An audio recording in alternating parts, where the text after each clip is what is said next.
What is going on, my anime nerd and nerdettes? Your boy is here doing some stretching before my leg day. So the big reason why I like to do this for me personally is just the fact that I find for myself that I tend to get a little bit injury prone, specifically in the lower body. So I find that stretching beforehand helps me warm up how I'd like to. You'll find a lot of people now saying that it's not good to stretch before a warm-up because you could actually get more injuries or it makes you weaker. But I found personally, at least for the lower body, that if I can, I try to stretch my lower body before I lift.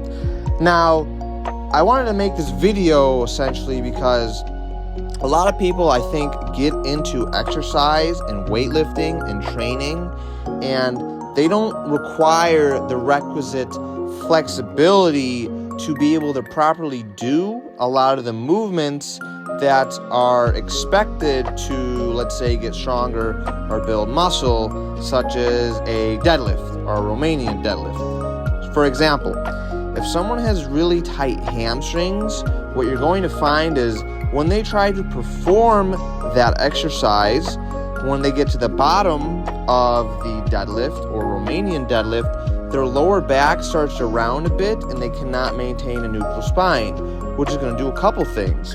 One, it's going to take the tension off the hamstrings. Two, you're not training your back the way in which you were expected to. And three, you're not going to be able to activate muscles how you should be because they are not in the proper position to be engaged properly. So with this example, with the deadlift or Romanian deadlift, it's going to be the glutes. So the position of your pelvis or hips is influenced by your hamstring flexibility, which thus influences your ability to engage your glutes. And the glutes are the biggest muscles in the body, so they are expected to do a lot of work for lower body movements such as squats, deadlifts, and lunges. Your ability to gain strength, build muscle, or just maintain healthy joints is going to require an adequate amount of flexibility at whatever joint in which exercises you're trying to build muscle or strength required. So, for any lower body stuff, such as squats, lunges, or deadlifts, you're going to need adequate hip flexibility, depending on the movement.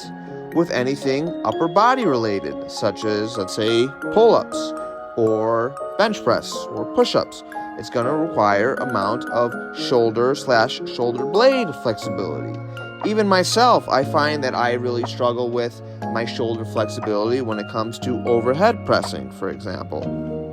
This is one of these scenarios where it would actually benefit me or anyone else that's lacking that requisite flexibility to perform these movements that are essential for gaining muscle or strength or having healthy joints to stretch beforehand and then do the movements. And the cool thing about it is after you've stretched and you start to get that range of motion, and then you start doing those movements / taking those joints through this new range of motion with weights, the fact that you're adding weights really helps lock down and maintain that new range of motion that you built from just static stretching. What you'll find is if you only do stretching and you don't start resistance training in that new range of motion, it takes a lot longer, or for some people, they just don't maintain that new range of motion that they get from just stretching. So it is really critical that to help improve this flexibility that you're looking for, that you are now challenging that range of motion that you just acquired.